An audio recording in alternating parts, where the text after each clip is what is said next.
สมาชิกสภาแห่งชาติและสมาชิกสภาประชาชนนครหลวงเวียงจันทร์ได้ลงเคลื่อนไหวเผยแพร่ผลสำเร็จของประชุมสมัยสามัญเทื่อที่9ของสภาแห่งชาติสุดที่9และสภาประชาชนนครหลวงเวียงจันทร์สุดที่4แก่พนักงานกระทรวงเทคโนโลยีและการสื่อสาร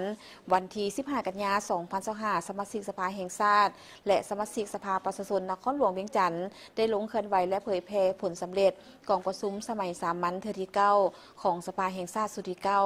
และสภาประชาชนนครหลวงเวียงจันทร์สุดที่4นำโดยทานบุญตาเทพวงศ์สมาชิกสภาแห่งชาติสุดที่9ประจำเขตเลือกตั้งที่1นครหลวงเวียงจันทร์พร้อมคณะ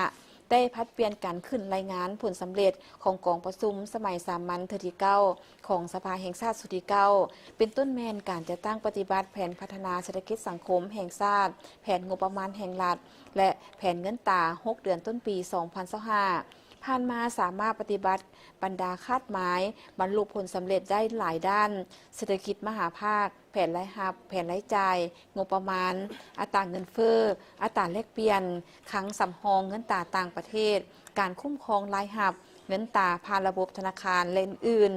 พร้อมนั้นได้ยกให้เห็นผลสำเร็จของกองประชุมสภาประชาชนนครหลวงเวียงจันทร์สุดที่4ซึ่งกองประชุมดังกล่าวได้รับห้องเอาบทรายงานขององค์การปกครองนครหลวงเวียงจันทร์เกี่ยวกับการจัดตั้งปฏิบัติแผนพัฒนาเศรษฐกิจสังคมแผนงบประมาณ6 เดือนต้นปีติดพันกับการประเมินโดยสังเขปการจะตั้งปฏิบัติแผนพัฒนาเศรษฐกิจสังคม5 ปีครั้งที่9 2021-2025การจะตั้งปฏิบัติ8 แผนงาน20 โครงการระดับชาติโครงการปีนอ้อมที่กำหนดในแผนการ5 ปีและทิศทางแผนการ6 เดือนท้ายปี 2025ของนครหลวงเวียงจันทร์รับห้องเอาการเสนอปรับราคา